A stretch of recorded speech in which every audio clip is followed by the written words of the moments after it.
Hello, good morning. Good morning mga kadiskarte.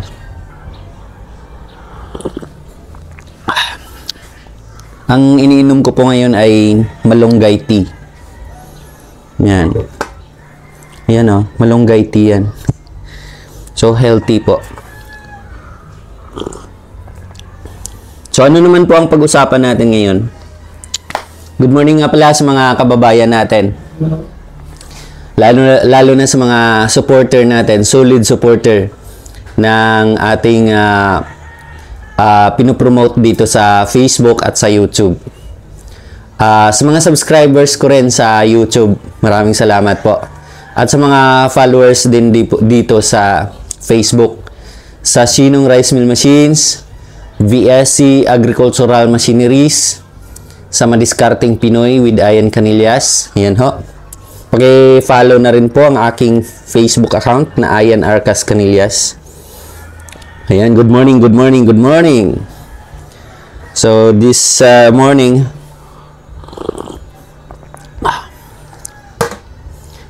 po, pag-usapan natin ito yung, siyempre, meron akong tanong sa inyo, meron ka na bang ipon? Sige, comment mo po kayo, meron na bang ipon? Sa mga kababayan natin na nasa abroad, kamusta po? Meron na po ba kayong ipon?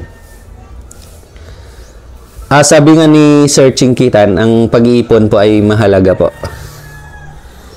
Mas maganda po yung pag-iipon kaysa pagtitipid. Di ba? So, ngayon, ang tanong, magkano nga ba ang dapat kong iipon? Actually, nakadepende po sa inyong sahod or income. Kung kumikita kayo ng 100,000 per month, dapat ang savings nyo ay nasa 70%. Paano? 70%. Ganito yan, ang computation natin. Sa 100,000, dapat yung 10% na yun, ibigay nyo yun sa Panginoon. Ang 20% ay expenses. Yun. 20% lang po dapat ang expenses natin.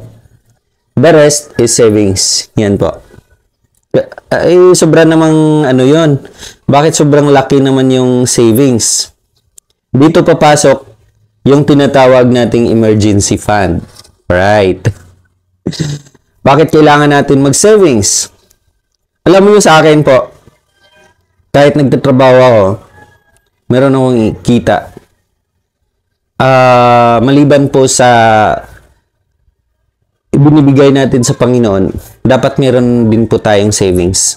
Ang nangyayari po kasi sa akin is, siyempre, meron tayong investment, especially sa bahay. Okay? Pagpatayo ng bahay, mahalaga po yun. So, medyo magastos po. So, andito, yung savings ko, pumunta po sa bahay. Okay. Ang expenses naman po, nakadepende po kasi yun sa lifestyle natin. So, ayan na nga guys. Maliban po sa savings natin, ang yung pag-iipon natin ay mahalaga po. Dahil, dyan tayo kumukuha ng emergency fund at saka yung ano yung plano natin sa buhay. So, kung meron kayong plano na magninegosyo, okay, lalo na kung nasa probinsya kayo, isang OFW, so, sinasuggest ko po sa inyo na mag-invest kayo ng negosyo na kung saan lifetime at long term po. Hindi po siya pang madalian lang na negosyo. Risk po siya, pero alam mo, napakagandang negosyo. Ito po yung rice milling business.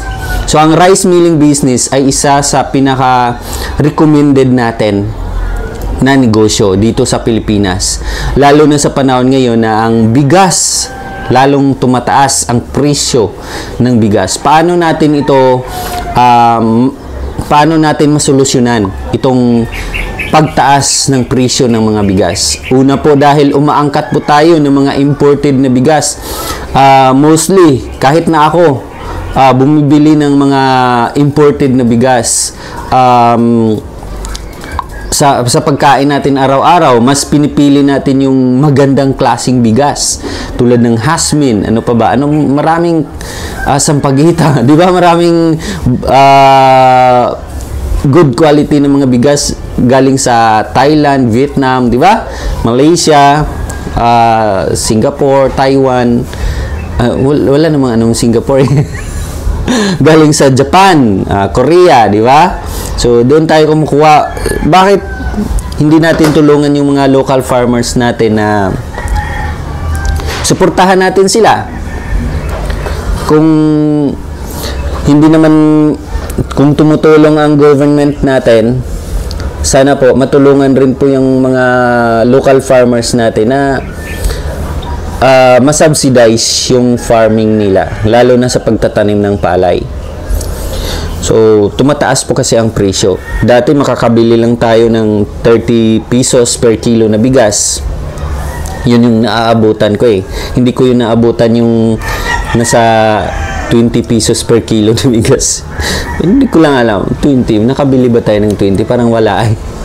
So, ngayon, paano natin matulungan itong mga local farmers natin? Eh, kung meron tayong sariling rice mill, masolusyon na natin.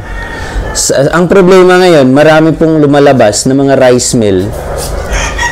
Yes, dahil sa mga probinsya, basta rice mill, napipilitan tayo, no choice tayo na magpapamil ng ating palay kahit durog, kahit maraming mga bato. Yun po talaga ang pinaka main na problem natin. So, no choice tayo palagi. What if meron tayong, hindi siya malaki na rice mill machine, maliit lang, portable lang siya, parang pang personal use lang siya. Pwede rin kukuha ka ng mga miller po sa mga kapitbahay, kabarangay. Ang kagandahan dito sa rice mill machine na to, well milled na po ang bigas. Wala na mga bato-bato, wala na rin po yung mga broken rice. Merong broken pero listen po. Hindi po talaga yun maiwasan. Dapat po kasi 14% and below ang moisture content ng palay. So, sa ganitong paraan po, matutulungan natin ang mga farmers na dito na kayo magpapamil or magkakapag-create tayo ng negosyo, especially yung buy and sell. Napakaganda po yun. Kapag magbabuy and sell kayo ng palay, bibili tayo ng mga sako-sakong palay sa mga local farmers natin at ipapamil natin sa sarili nating machine, pwede natin maibinta bigas na. Mas malaki po yung profit margin. Kasi kung hintayin lang po natin ang miller magpapamil sa inyo, maliit lang po yung kikitain natin. Pero, kung nagbabuy and sell kayo, mas malaki yung kikitain ninyo. Di ba? Nakakatulong na tayo sa kapwa farmers natin, sa mga kababayan natin. Nakakatulong pa tayo sa mga kamag-anak natin. Sabi ko yun dati sa dati kong vlog sa mga OFW na kung saan, kung kayo ay nagpapadala ng pera, what if mag-invest kayo ng rice milling business? Yun, makatulong na tayo sa mga farmers, makatulong na rin po tayo sa mga kamag-anak natin. Wag lang sila aasa doon sa pinapadala natin na pera, kundi doon na mismo. Livelihood na po yun. Maliban sa kumikita kayo, makapagsahod rin po kayo doon sa mga kamag-anak nyo na nagtatrabaho. Kailangan po talaga na pagtatrabahuan nila para magkakaroon silang ng income. Yun po talaga. Hindi lang natin spoon feed palagi. Kasi kung spoon feed natin palagi yung mga kamag-anak natin, hanggang kailan sila aasa sa atin? Hindi naman forever na malakas tayo. Hindi na rin forever na nasa abroad tayo. Hindi rin forever na kikita tayo ng malaki or magkakaroon tayo ng income. What if magkakasakit tayo? What if tatanda tayo? Uwi tayo sa Pilipinas. Marami akong nakikita na mga OFW, former OFW na umuwi sa Pilipinas na walang ipon. So, sana yung mga pamilya na sinusuportahan nila dati nung kumikita pa sila, di ba? So, ngayon, dapat practical tayo. Gagawa, habang kumikita tayo, kahit andito lang tayo sa Pilipinas, sa mga professional, marami rin akong mga professional na kakilala. At saka bumili rin po ng Shinong rice mill machine. Yung iba nga retired.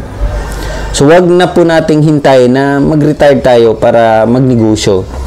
Habang kumikita pa tayo, habang hindi pa tayo matanda, may lakas pa tayo, mag-ipon tayo until such time na pwede na tayo mag-invest. So kung magkaroon na tayo ng rice milling business, dyan na po magsisimula.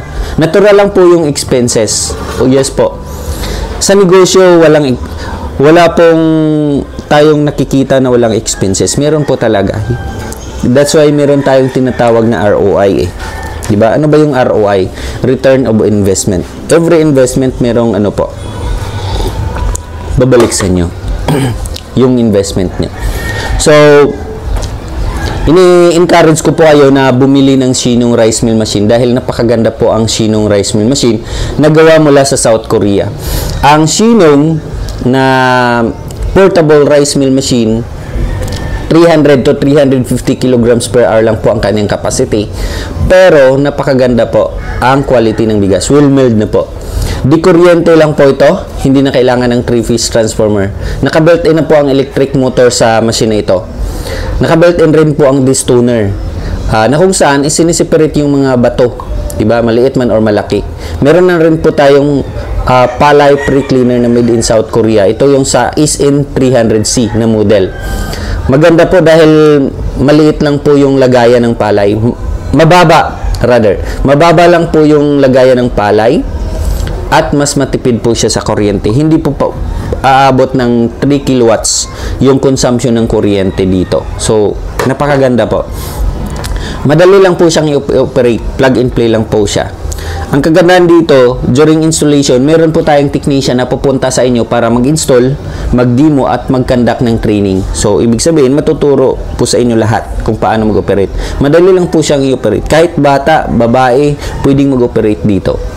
So, nagde-deliver po tayo kahit saan sa Pilipinas, Mapa, Luzon, Visayas at Mindanao. Meron nga lang delivery fee. Libre na po yung installation. Pero kahit hindi tawid dagat, nasa Luzon area, meron po charge sa door-to-door delivery. Kaya magpa-deliver na po kayo. Kapag Luzon area, hindi naman po tawid dagat, pwede namin deliver agad. At cash on delivery na po ang bayad. So, yun lang po. Sa Luzon, Visayas, sa Mindanao and Visayas, meron po charge sa delivery. Nasa 15 to 20 days po ang delivery time natin. Kapag Luzon area, tawid dagat, 5 to 7 days, deliver namin agad. So, kapag tawid dagat po, nagre-require lang po tayo ng down payment. Yun lang po. So, maraming salamat po sa panood ng video na to. So, comment down below. Comment na po kayo dito. Maraming salamat po. God bless everyone.